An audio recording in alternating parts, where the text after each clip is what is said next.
So, how'd you do with your first Hank Jones line?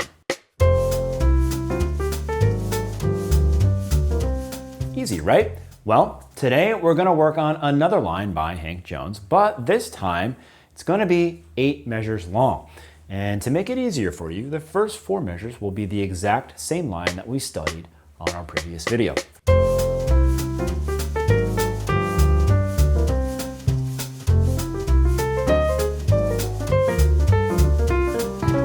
So basically, we're extending the line to 8 bars. In this line, we're going to work on more signature moves by Hank Jones: seesaw arpeggios and upper structures. As always, let's start with the harmonic concepts. Remember how on the D7, Hank Jones likes to use the tritone sub, A flat 7? Well, he also likes to use 2 upper structures that work beautifully over these 2 chords: the sharp 4 major triad of the original dominant chord and the 2 augmented triad of the sub 5.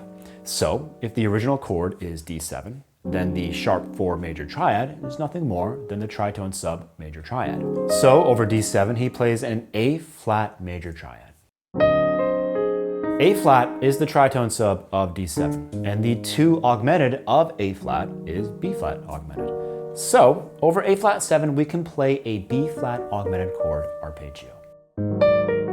These 2 upper structures are great because they bring out the best tensions for a D altered, which is also an A flat Lydian flat 7, as we mentioned in our first video. An A flat over D7 gives you the flat 5 and the flat 9.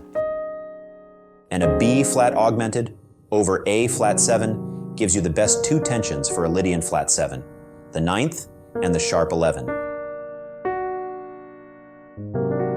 The other upper structure favored by Hank Jones is the flat 2 minor on modal interchange dominant chords.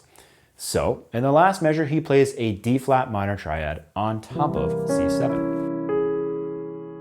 This turns the original C7 into a C7 flat 9 flat 13, effectively borrowing the C7 from the minor mode. And it sounds great. Moving on, now let's look at the comping and left-hand voicings for this line. When Hank plays a constant stream of 8th notes on his right hand over a single chord, Hank likes to play on the and of 1 and the and of 3.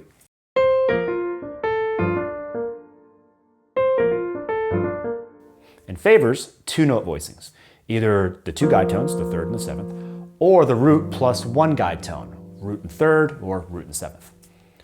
Another noteworthy detail is the final bass note on the C7. This solves 2 key issues. It highlights the 2 arpeggios on the right hand and prevents the left hand voicing from clashing with the low register right hand line. When playing in the lower register with the right hand, it's crucial for the left hand to avoid the low interval limit conflicts. Simply playing the root of the chord is an excellent way to maintain clarity and to avoid muddiness. Finally, let's talk about the line in measures 5 through 8. This is where all the action occurs. This line is all about seesaw arpeggios. On the F major 7 chord, the first arpeggio begins on the 3rd, A, and extends to the 9th, G. In the second half of the measure, a simple 7th arpeggio starts on the 7th, E. The key detail is how both arpeggios ascend, but the second arpeggio begins lower than the final note of the first. This creates a sort of up and down change in direction effect that adds dynamic and effective movement to the line.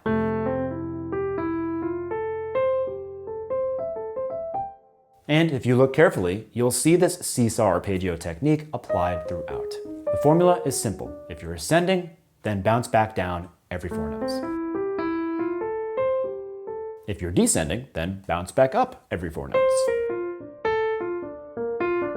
And one more thing, in today's exercise, the first 4 measures of each variation are original transcriptions of Hank Jones lines and are pretty simple. It's on the second half of the line where we want you to focus on creating the variations using today's techniques. All right, so now it's time to practice with the call and response backing track. You'll have a slow, a medium, and a fast tempo track to practice with. And all of our members will receive a PDF with today's lesson, or you can get it on mdex.com, link in the description down below. Remember that if you own the book, you should also use the worksheets for this line to write your own solo and practice with the solo backing track. And when you get really good at it, you should try coming up with lines in real time. Here are the call and response backing tracks for today's Hank Jones line.